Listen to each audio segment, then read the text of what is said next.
Greetings, all, and welcome to another episode of Theories and Thoughts podcast with your hostess Anya. And Fancy?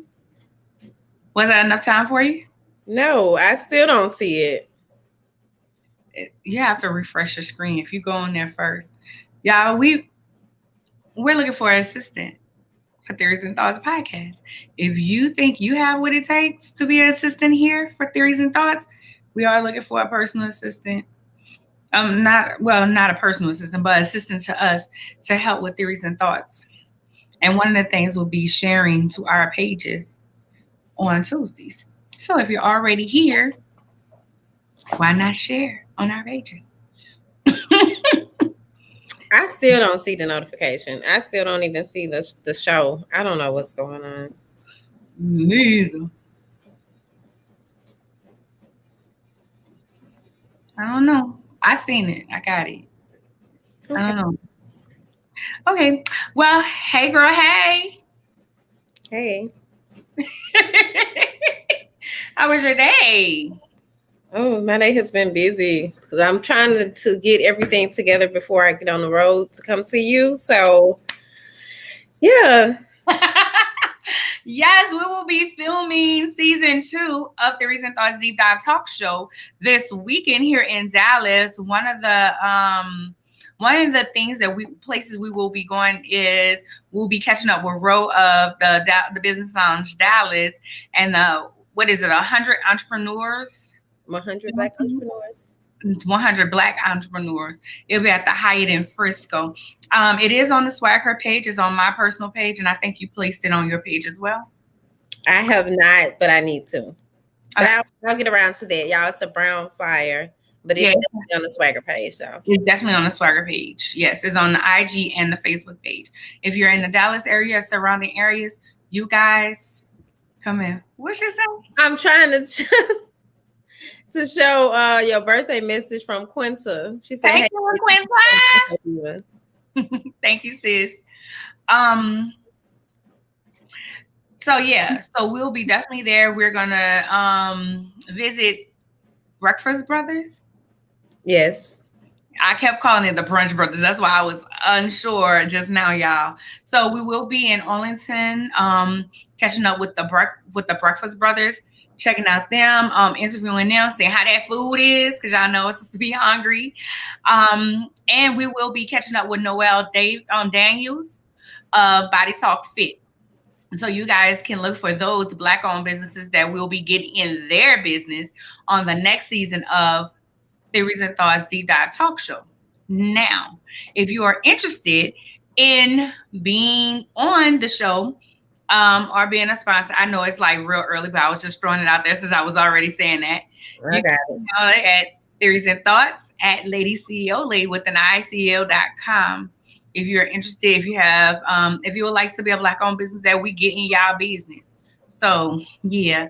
And of course, I'm sorry to cut in, but especially if it's a business in New Orleans, I hope that we have some New Orleans watchers. So season 3 is going to be in New Orleans. So we are looking for some places to visit there. Yes.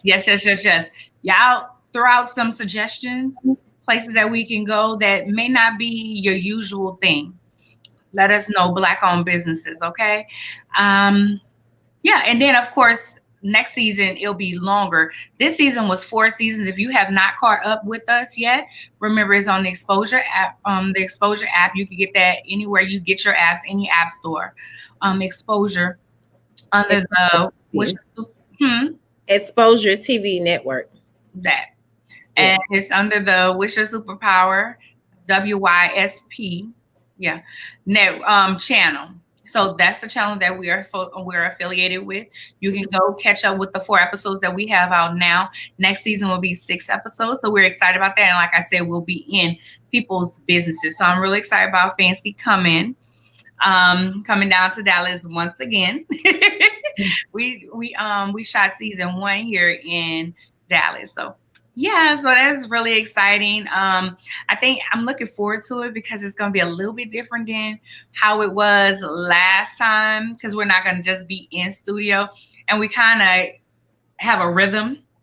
Yeah. Okay? It's a difference. It's a difference than being right here on the internet and being right next to each other. Yeah. And having that other camera in your face is Yes. different than this camera.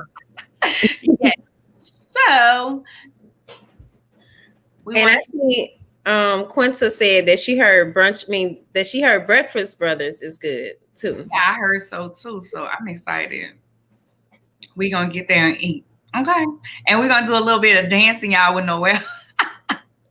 Yeah, I'm looking forward to this, and then I'm terrified because I'm just like, please let this be a hard dance. Like, please. She takes her time. I've been to several of her classes. She really does take her time. So congratulations to Kyrie Irving and I think it's his girlfriend. I don't think he's married. They welcomed a beautiful baby boy. So yeah, congratulations. Yeah, congratulations. It's always a blessing to have a baby. And we need more Black boys to populate this earth. Okay. Speaking of babies and people having babies, so Safaris has petitioned the court to have so they can make Erica Mena allow him in the delivery room. I think I've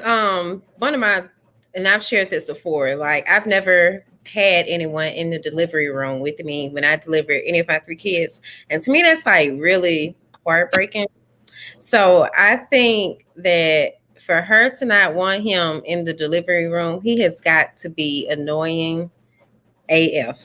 Like, that's just such a big special moment, to not want to have someone there. That really says a lot. Or she's a very bitter person, one or the other. I don't know her, but it's that or the other, because that's a big deal, in my opinion. I feel like she's being petty. That's So. what I feel. Just watching her, following her for the years that I have indirectly followed her, because she seems to always. I don't follow her on my page, her or Safari, but they seem to be on my page. Show up. Yes, they show up. So I feel okay. So I have 2 thoughts on this. Okay. All right, hear me out. The first thought is, I don't have kids, so y'all who have kids, y'all know better. I feel like the first thought is, if she don't want him in there, it is a moment with her, for her. So he has to accept her wishes, as much as I hate to say it, because her body's going through a traumatic experience during that time, and maybe he's a trigger. Mm-hmm. That's one set. The other set is, stop being petty and a child, girl. I mean, y'all was supposed to get a divorce, and then all of a sudden you pop up pregnant. Look like y'all was having fun still. And then all of a sudden y'all getting a divorce and you filed it, and now you have restraining orders and all these things against him. So yeah, I was kind of thinking of that too. To me, I think it's like sad and unfortunate that the other baby is less than 2. So now y'all have 2 kids that you brought into this situation of craziness. But she did say that, like, the stress is causing her complications, and I understand that as well, if that is really the case, and I don't know. Safari seemed cool and all, but he seemed like he might have some ways underneath there that could be very catty, kind of. And I could see how he could be annoying, but I don't know. Those are just my thoughts on the matter. I hate that she's in a situation. I would hate to be going through something like that pregnant. Yeah, I agree. Going through something like that, pregnant and being in that situation, I can see both of them getting on each other's nerves. I mean, when they got together, it was kind of like, who? Huh? Really? Wow. Anyway, on to our next story. Twitter is trying to cancel Cater to You by Destiny Child. If you guys don't know what Cater to You is, here, I'll let you hear a little bit of it real quick. Just a small sample. They'll be done cut us off. A small sample. I should have had it queued up. Here we go. I didn't even think. I didn't think about it. It's one of my favorites.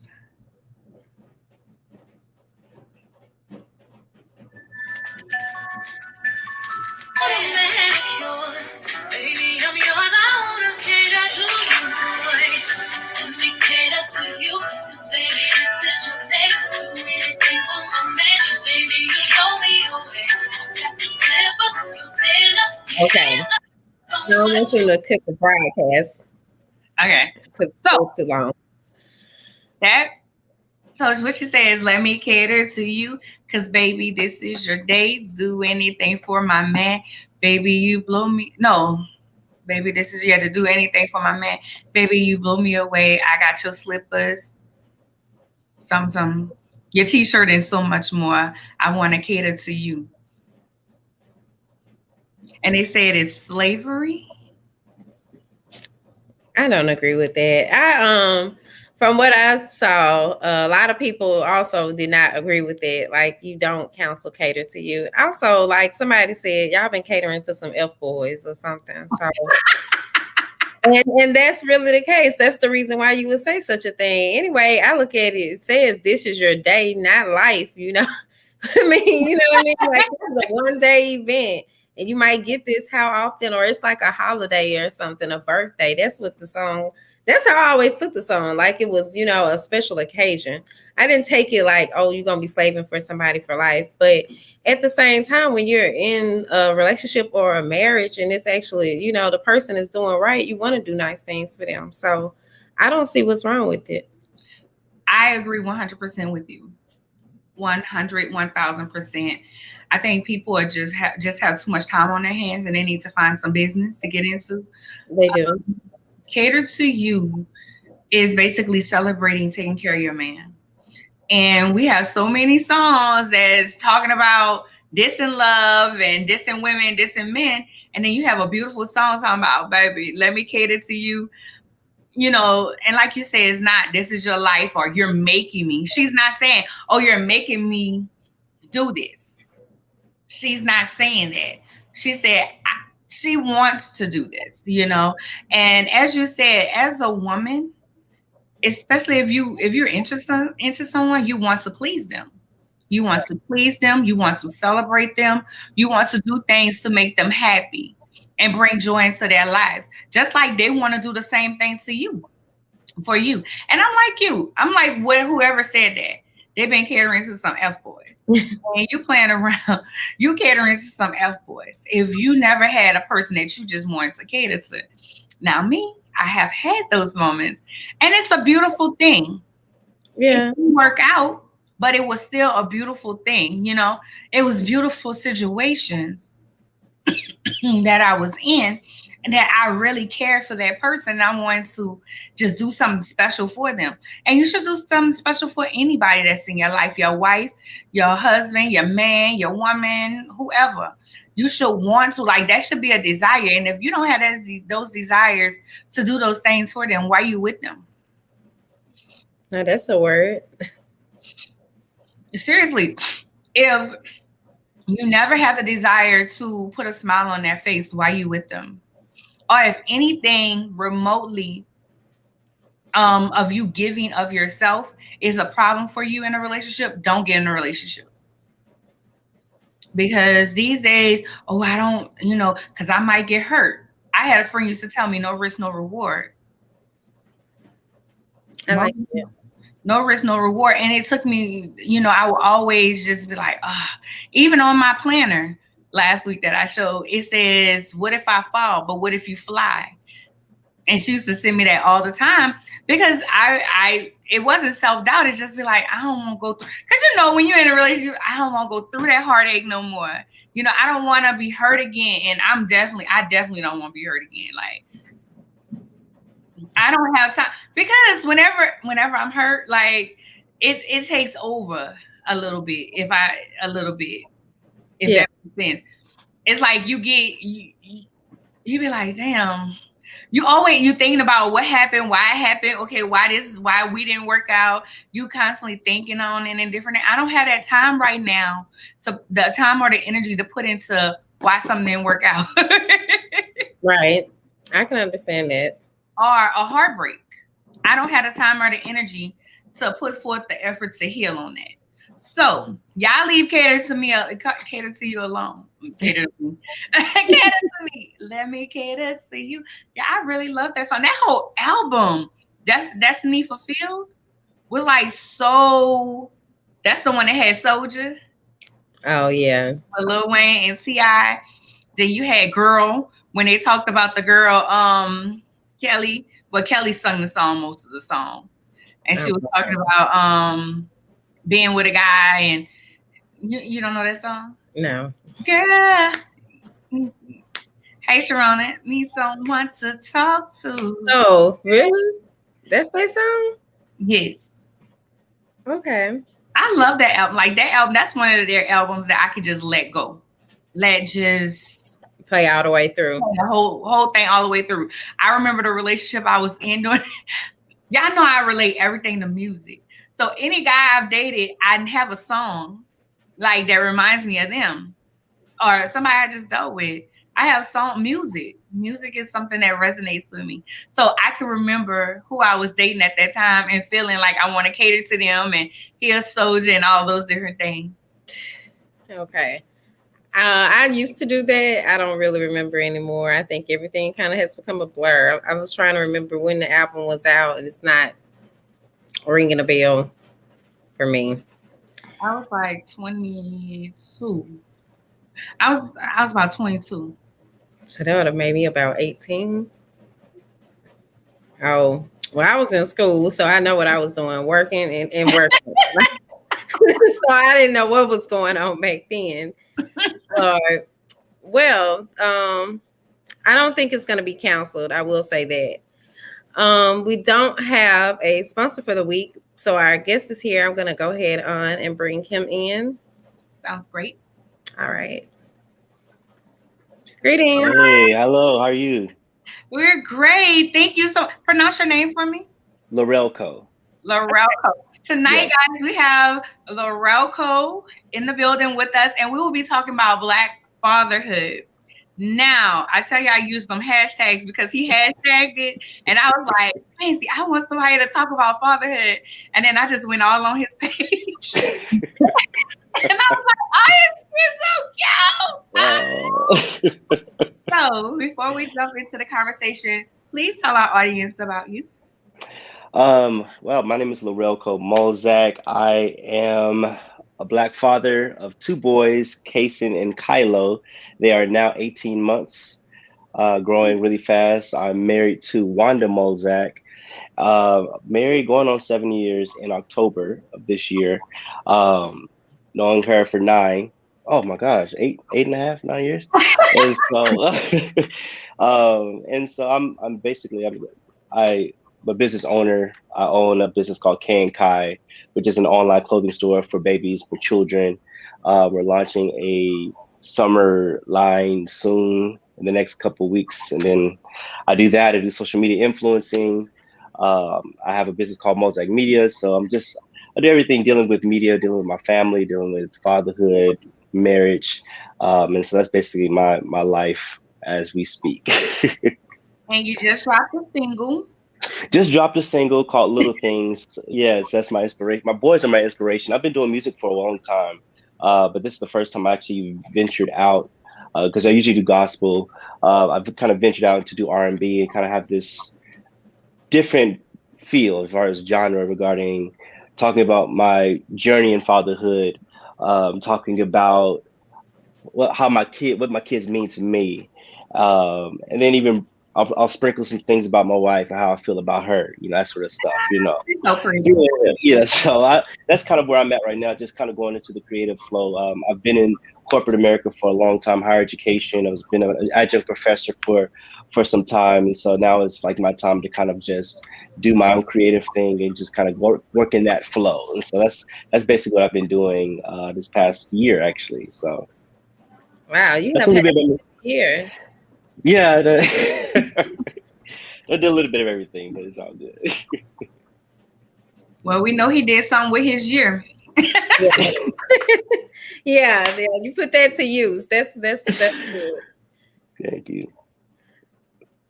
So fatherhood. Well, how long? You said you've been married. What, 7.5 years? Is it? 6.5, going on 7 years in October. So October the 24th, 2014 is when we got married. So we've been married for going on 7 years now. It's been a blessing, ups and lows, but it's been a really good journey for us for sure. It's definitely helped us grow. A bit of our story. We got married. We met on Instagram, which is ironic that we do Instagram now. Uh, and so we met on Instagram. It was actually by accident. I was in the studio with my sister. We were doing music. My sister brought up a photo of her. She said, "Look at the comments; they're hilarious."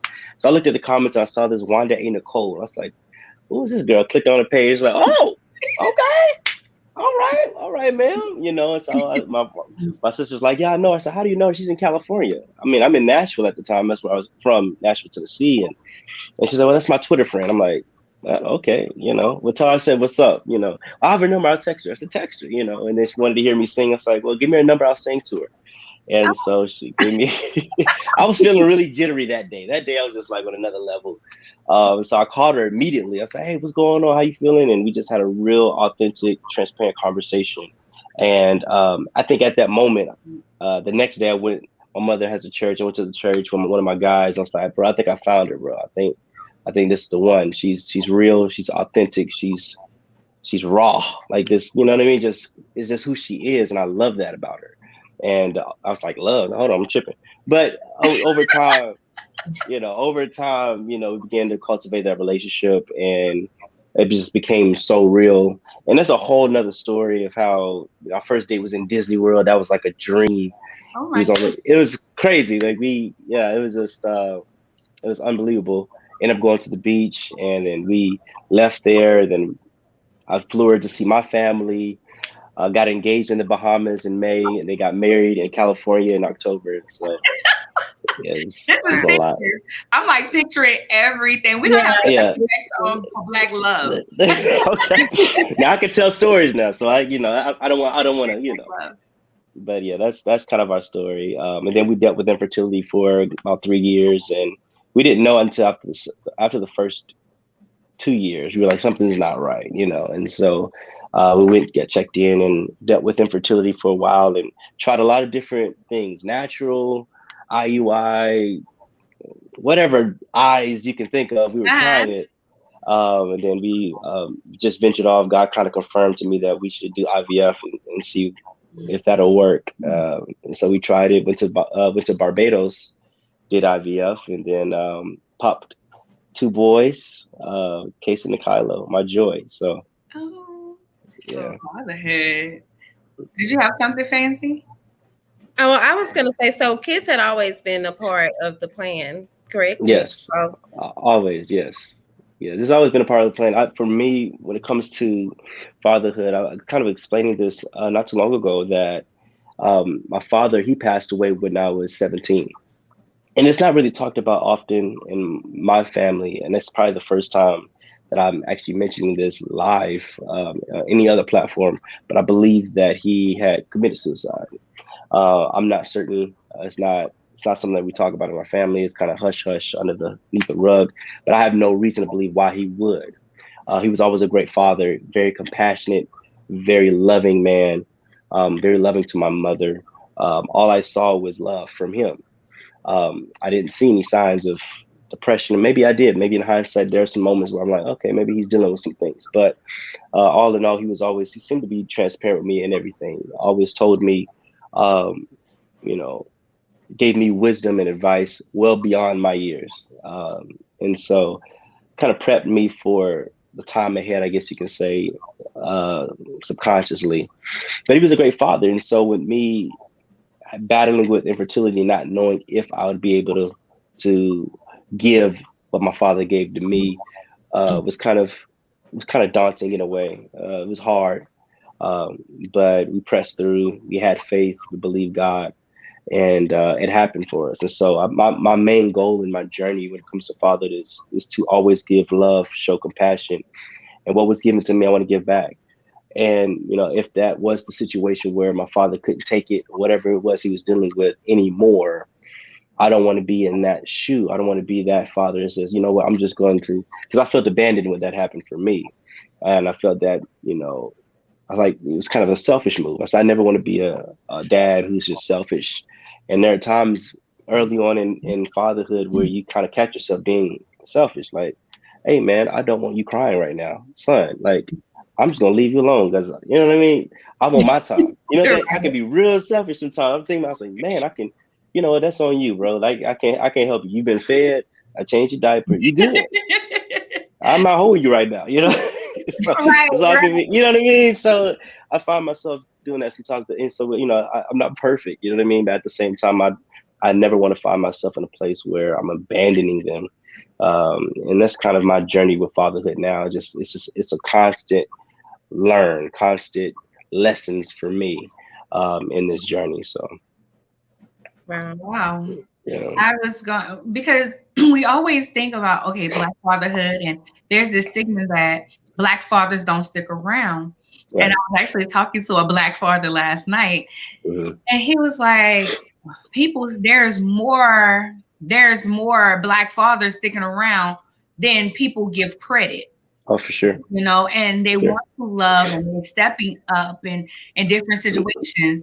And one of the things I mentioned to him, I was like, a lot of times, which is not your case, but sometimes the mother doesn't allow the father to step up or That's true. be a part of their life and different things. Aaron says, that's an honesty of parenthood. People don't talk about. You don't want the moment to be selfish. Yeah. You do want the moment to be selfish. So what Aaron is saying is, hey, Aaron, you want to be selfish in that moment, but Right. you don't want your kids to feel abandoned too. Right. In that situation, you want to have that time, but that's human. That's human being. Human. Absolutely. Yeah. Absolutely.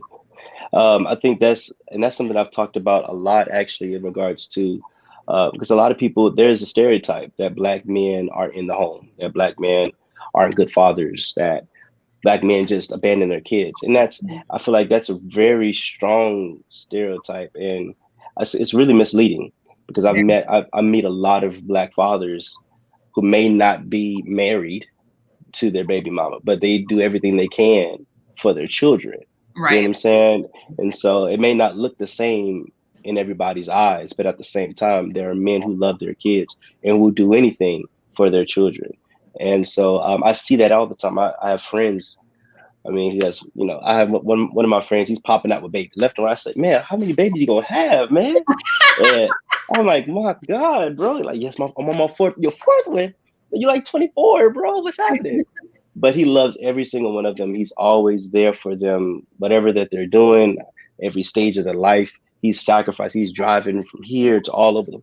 That's his love. And so that's what I see often. And so I'm here to try to break that stereotype. A lot of times, that's why my message is so strong on my social media is that this is real, that this takes place, that Black fathers are in the home. And I quit my job to make sure that my sons can see me every day in the home, to make sure that I'm there and present, caring for them, not just in the office someplace, not just, hey, you go do your thing. No, I'm actually present with you. I just got done taking care of my kids, putting them to bed, putting them to sleep. Like this is what we do. You know what I mean? This is our life, because we want to create generations of other young men who are going to take care of their children, going to take care of their children. It's about passing on legacy for me. Yeah. And so the generation has to move on, and we always have to have a generation of men who are taking care of their kids. That was one of my questions to ask you. Why was it so important for you to have it so much on your page? Because Fancy and I, we talk about the different topics, and I'm like, I want somebody to come on and talk about fatherhood. Like, I think that is so important, especially now. Yeah. With everything that's going on in the Black community, with the police involvement. What do you tell your Black son, your Black daughter before they walk out the door? Being a Black father, what is something that you would think about raising Black boys? Yeah, that's an interesting question. I think about that often. Actually, I find it ironic because my father never really brought out the fact that I was Black. He never really did. I think my mother did in some ways, but my father never really kind of pinpointed, "Hey, son, you're a Black man." I mean, we've had a conversation before about, hey, if you meet, you get pulled over, give them what you need, da da da, you know, hands on the wheel. But it's very quick. It wasn't something that was very discussed. And I wondered why, because I've gotten racially profiled as a young Black boy, teenager in Walmart trying to get some coals to grill the year that my father passed away. And then a whole group of people at Walmart comes to me and says, hey, you and this guy, which is my brother, stole from us and we need y'all to leave the store. I'm like, well, I'm in the dog food section now, sir. I'm getting some food for my dog. I just talked to this lady who is in your group right now and asked her for what the code. So why would you assume that I'm the guy? Well, a white lady said, you're the Black guy that came and stole. I said, well, if I stole some, I wouldn't be in here. I wouldn't be. And it just blew my mind. I'm like, really? You know what I'm saying? And so, but at that time, I wish I had a dad to go to and say, hey, dad, like, what's up with that? Like, I was always aware because my mother had kind of laid it out, but my father never really kind of talked about it. I thought that was interesting. And so me thinking about that when my kids were born and then looking at the, riots and looking at what's going on and police shootings and killing a Black man, I'm just like, how would I present this to my sons when it's time? How will I would it be a passive approach? Would it be aggressive? And these are things we have to think about because we also have to learn the emotions of our children as well. What can they take right now? How can they receive this?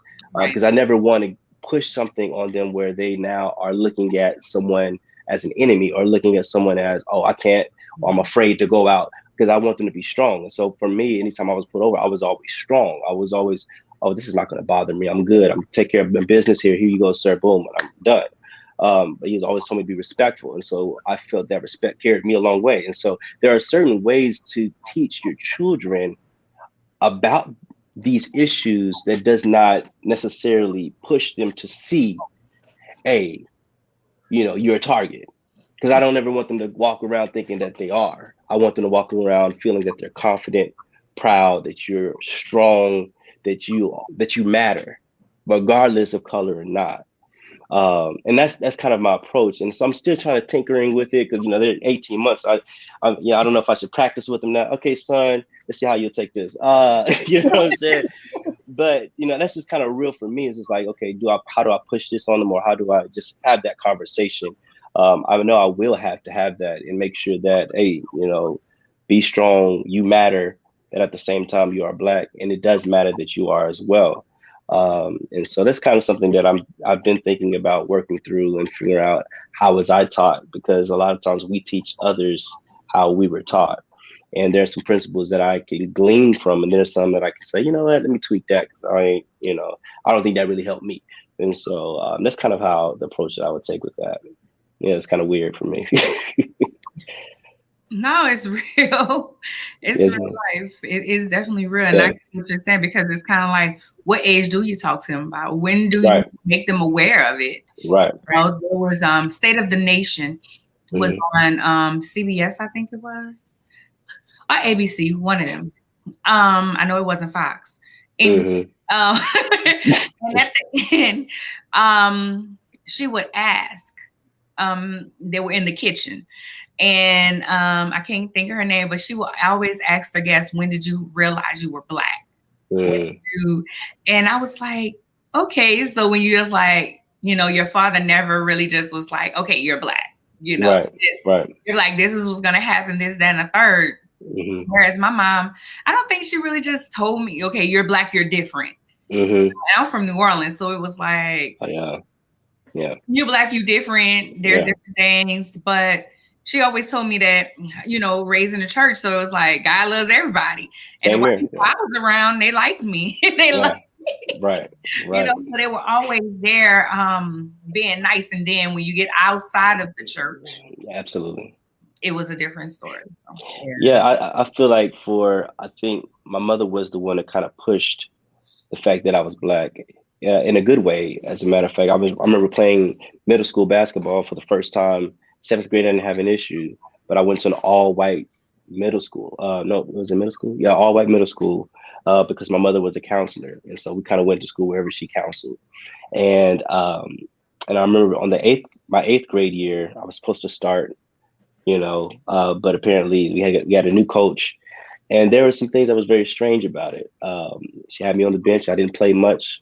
I played in like third string, and then we started playing high schoolers. And I was really good, and I was like, I don't know what's going on. My mother started to explain some things to me. Look, son, you're at an all-white school. You're black. You're probably one of 5 in the school. This should not be a surprise for you. And this is what she taught me. I hated her for this for a long time, but she did teach me a lesson in this. The star player, the point guard, ended up getting injured. So the coach came to me and says, "You're really good. I didn't play you throughout the season. It's the tournament time, but I want you to start for us. I really need you to play for us." And so I told my mom, I said, she wants me to start. She wants me to play at the tournament. This could be a turning point for me. She's like, you're not playing. That's what I thought you was about to say. I was like, hold on now, Mom. No, you're not playing. No, and I'm gonna have a conversation with her because I've already had multiple conversations with her as it is. So I'm gonna talk to her. I was like, oh God, no, please don't do it. Because my mom was at mom. And so she goes and talks to her. I'm sitting there like, oh Jesus, Lord help us, God. And my mom just chews her up. And she's like, look, all of a sudden, now that my black boy, he was on here playing on the bench. You had him on the bench the whole season. All of a sudden, your star is gone. Now you need him. This is not how we work. So no, he won't be playing for you. Matter of fact, he's off the team. And so I'm just like, Mom, you can't talk for me now. You know. And I didn't understand at the time. I didn't understand it, but she was talking to me throughout the whole process, saying like, look, first you matter. Teaching me no more. You matter. You're not a string that people can just pull you along when something happens. Oh, he's good, so push him that way. But you don't matter during the season. So she was teaching me certain things and understanding. Hey, Lorelco, this is the culture that you're in right now. You have to understand that. Not a lot of people, And I would grow up hearing, hey, you're not black. You kind of like us. I would hear stuff like that. I'm in Tennessee, Springfield, it's in the hick town. Ain't a lot of us there, and so I would hear certain things like that because the way my mother and my father raised me shirt tucked in, khakis. And so when I went to all black school in high school, I was looking weird. And so folks was like, hey, bro, you different. I'm like, I guess I am because y'all don't look like me. Y'all. And so I had to learn. It was a culture shock for me. So there's a lot of things I had to learn. But I grew up in the church too. So that was a whole nother thing, church boy. And so I was just, I was picked on, bullied, whatever. But I grew out of that and moved on. But just life lessons. My mother, she really kind of taught me a lot when it comes to race in America, and taught me how to stand up for yourself as a black man and never allow yourself to get ran over. And understand, look, man, you matter just like everyone else matters, but you matter as well. So yeah. Yeah, I got stories. Supposed to be like, oh, you don't got no. I got stories now.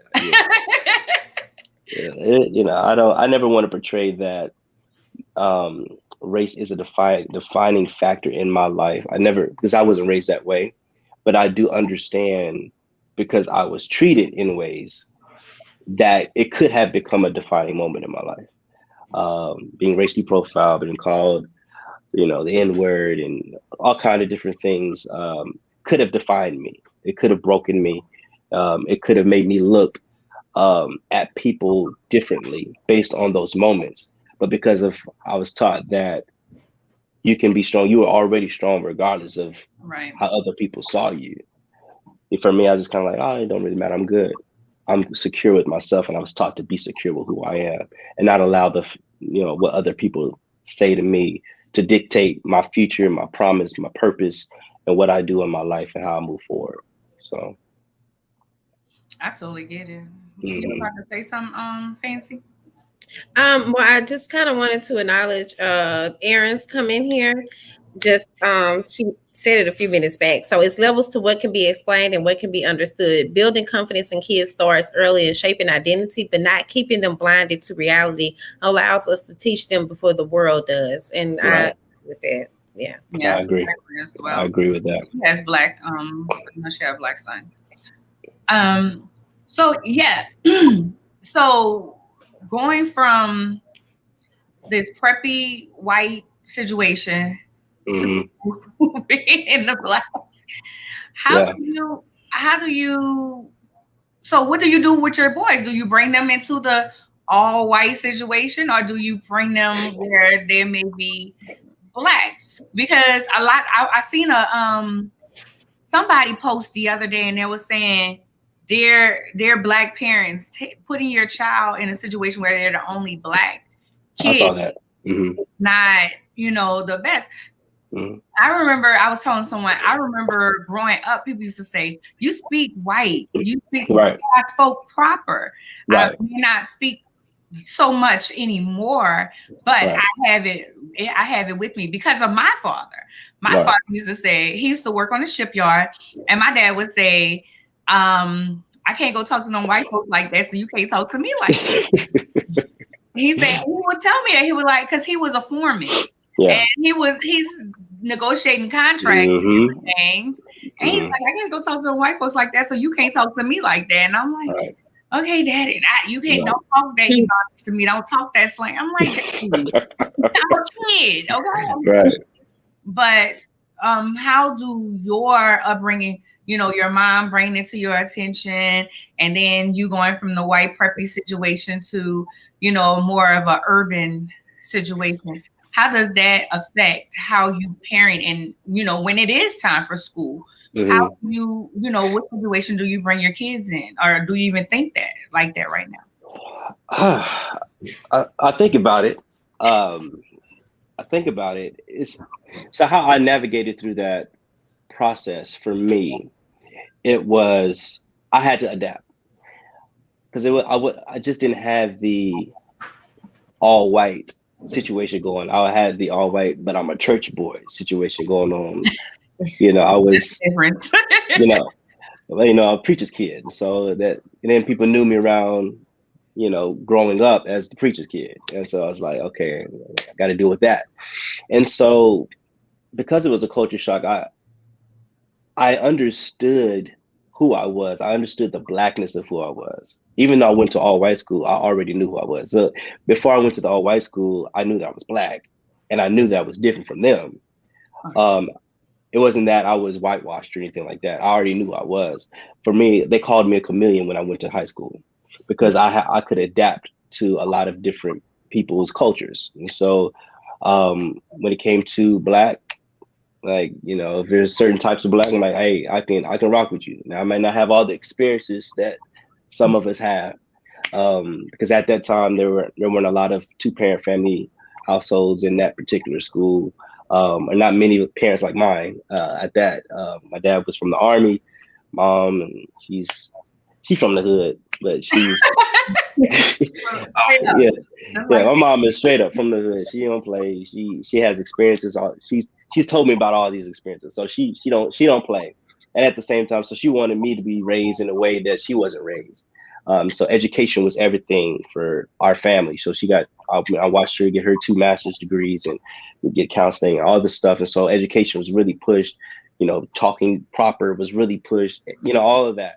And so me bringing that into an all black school, it was more so, hey, let me get an understanding of who you were. And I was smart enough to try to gain understanding with my own people, rather than saying, oh, I can't identify with you, I'm just gonna be with all the white folks. That wasn't me. My mindset was, well, I can hang out with everybody. And so I had friends in all cultures and all colors, all nations, whatever you want to call it. I was just cool with everybody. And that's kind of how I just navigated through life, because that's how I was taught. Like, befriend everybody, learn from everybody. Everyone has something to give, learn. I'm like, all right, cool. Now, I did say to my mother, I got clowned a lot, going to all black schools. So I was like, look, Mom, I'm not tucking my shirt in anymore. And number 2, I'm not wearing khakis no more either. Like, and so I transformed. Like, I was looking at pictures not too long ago at, what I was wearing. I was like, wow, I was really transforming. I was wearing the long tees, but it wasn't the long tee. It was like the off-brand version from Walmart long tee. So it didn't look right. It was just like oversized. So certain things I wanted to do, to feel that I was black, try to portray that. And then I realized, I think around junior year, it's like, hey, this doesn't make me black. These clothes and me trying to be hip, this pop culture, whatever, this doesn't make me black. You know Right. what I mean? And so I had to have that conversation deep within and just realize, and with some other my other black friends, like, hey man, like this don't make us black, does it? You know? And they're like, no, it shouldn't. I'm like, oh, I know it shouldn't, right? And so I just began to start to realize who I was and and kind of identify with who is Lorelco. How do people look up to me? How can I make an impact in people's lives? And that's what my father always taught me, is that he was always the reasoning one that always taught me, Lorelco, set the trend, don't follow the trend. And so when I was going through my identity phase of who, how to be black or whatever, he was like, look, man, don't follow trends. You set it. People are going to follow you based on the impact that you set in front of them. I'm Right. like, cool. And so from that point forward, I just began to set trends and people began to follow. I mean, black people like, hey man, teach me that. I was at honor society, but I was that guy who was like really smart, who didn't really have to do much, but I was just smart. So I was in white crowds as well. But right after that, I'll be with my homies. And so a lot of people didn't understand me because I was just like, well, I'm here because I can identify with your smart, but hey, this is my guys right here. So, you know what I'm saying? What's up? My good, you good, my guy, And so it was different for me. It wasn't like I was playing a part. I was just being open, I guess. And that's just how I was, again, when we portray what we're taught, we show and exemplify certain traits based on how we were raised. And that's just how I was raised to be that person. My brother and sister the same way. My brother he got picked on even worse. They really thought he was whitewashed. He was really proper. He was, he was gone. Like he had nothing but white friends. He was that guy. And then he switched in college. He went totally different. And so I didn't recognize him. He got to college, like, bro, well, hold on now. Okay. You came into your own. Okay, good for you, buddy. All right. He did it all. I was like, okay, man, black activist, all right, bro. But so it's just, we all kind of grow and learn in different ways. But that's kind of how I navigated. And with my sons, for me, I don't think I want to put them in the best position to grow possible. I don't believe that a lot of times we have this notion that putting them in an all black system is going to help them, and it's not going to hurt them. But I think that once and this is hard. This is why it's hard for me, y'all.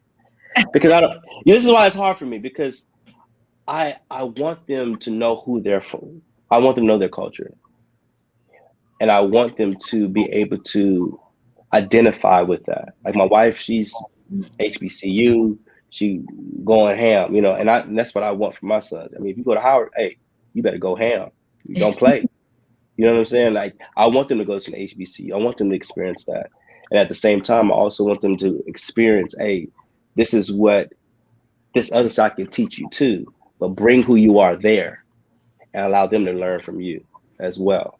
Because I talk to a lot of my black friends and barbers, whoever I talk to them, and so a lot of times in our circles, we don't know certain things that other cultures do know. Mm-hmm. It talks about building credit. When it talks about, how to build credit for your children. When they get 18, their credit score should be at 800. Why? How they get the car? How they get? Well, their parents taught them this, and they already set them up for success. Well, I didn't get taught that. Why didn't nobody teach me that? Well, it wasn't really taught in our circles, right? Because we didn't know. But until we actually have those conversations with what they're doing, what are the white people doing? What are the Asians doing? How are they doing that?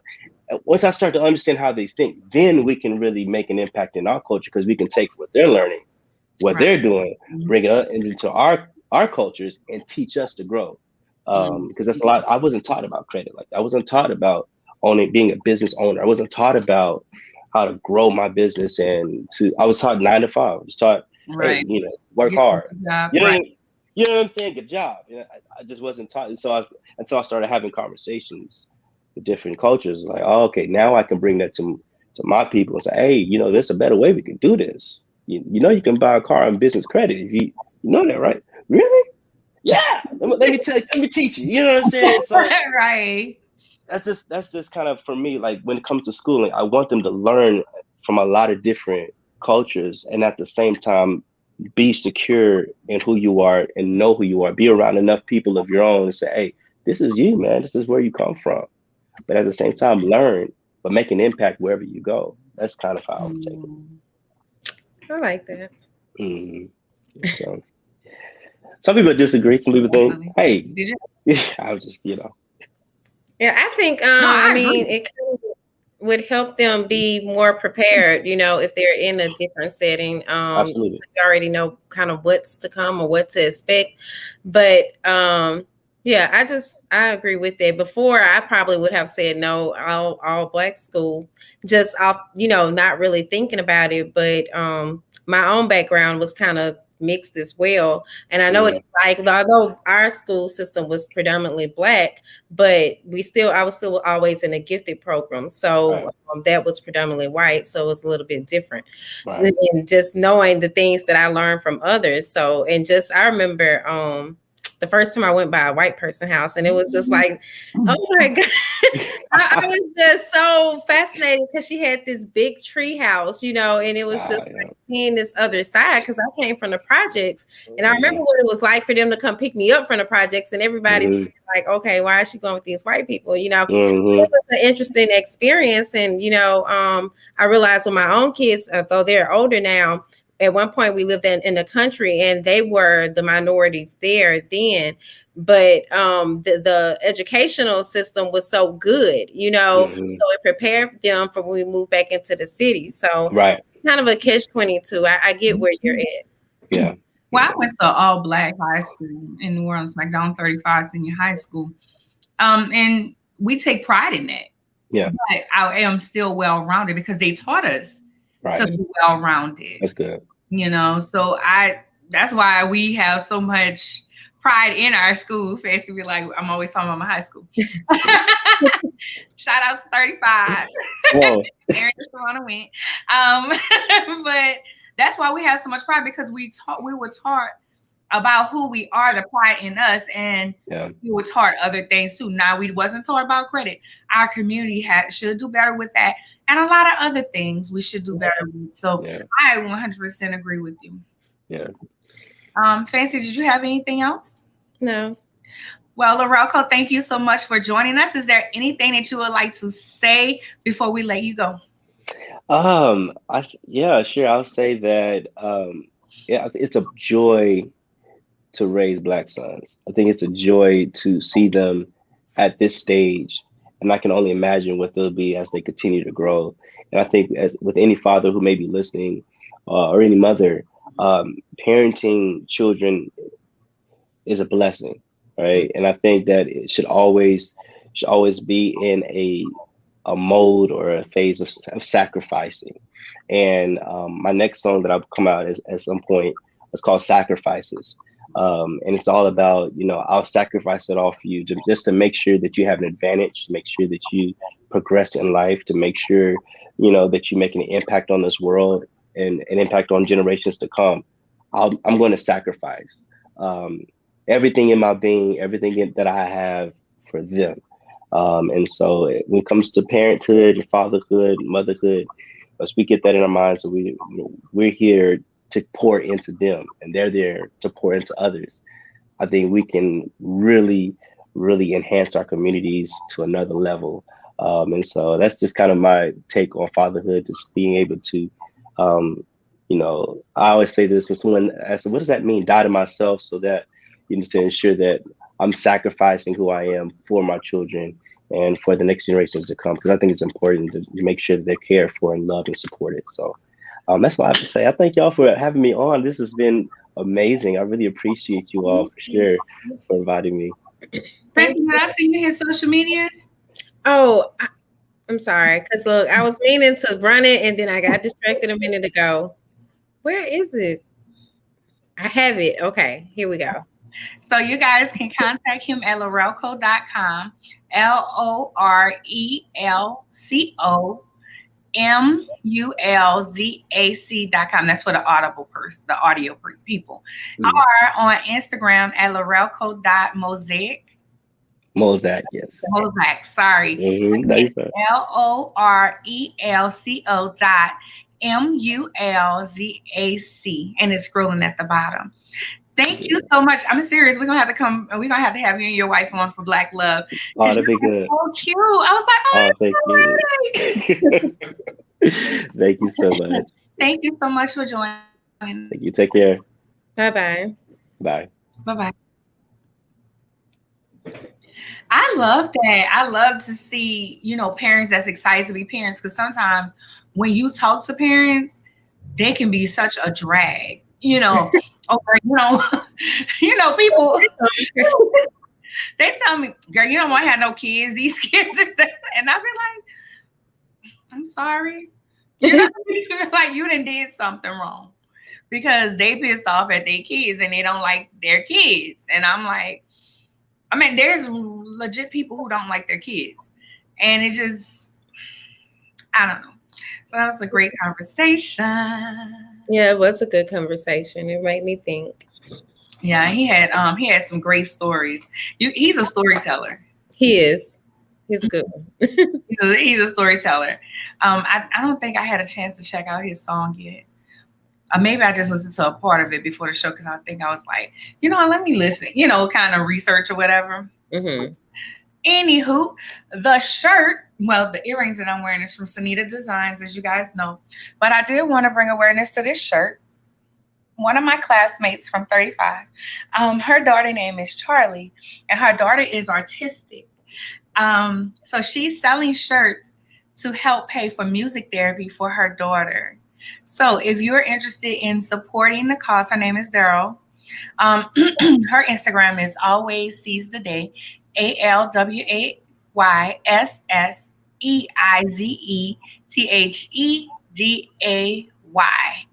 And if you want to follow Charlie's journey, she's on Instagram as well, and it's _ Charlie CHARLIES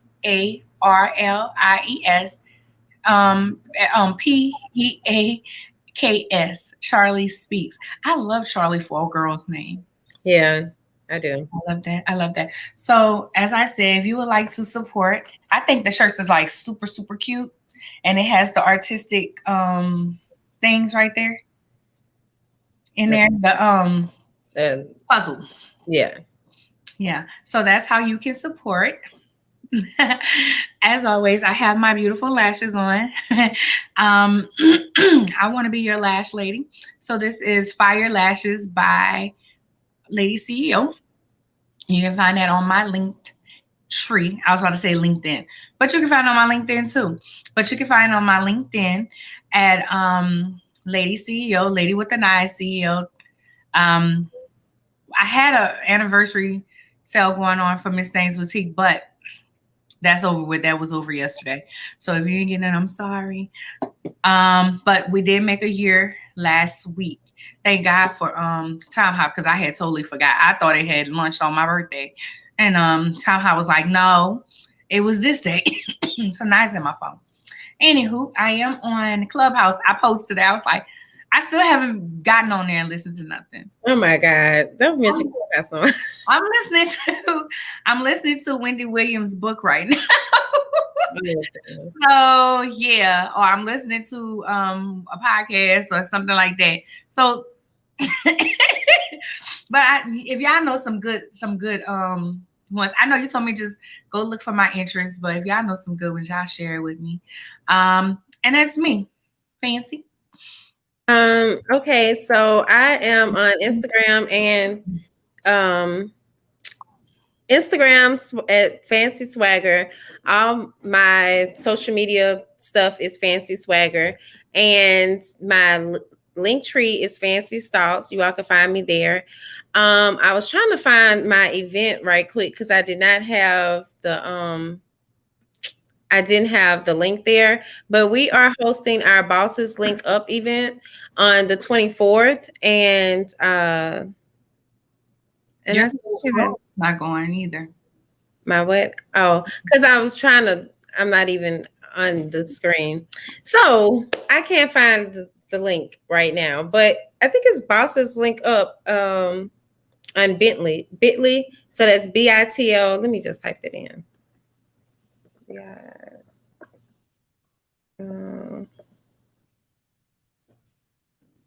I apologize, y'all. I thought of this and then I forgot about it just that fast. But this is the links. The tickets are free. It's going to be hosted by Candy Matthews of Networking with Queens and Lakeisha Mosley of the LM Experience, and I have partnered together to present this to you all. We have some really great prizes. I want to tell y'all just one thing right quick. What's the name of it? The because I don't want to get it wrong. The Black Travel Academy is giving away 2 travel certificates. So that's like one of our bigger prizes. We have some good stuff. So if you're interested, it is free. And again, the ticket link is up. You all can visit there. Or if that's not the correct link, then just hit us up and ask in the comments or something. And I think that's everything. Okay, so if you would like to sponsor episode, or you have suggestions, or you just have questions, email us at theoriesandthoughts@ladyceo.com. You have anything else? Nope, that's it. Peace Bye. and blessings, y'all.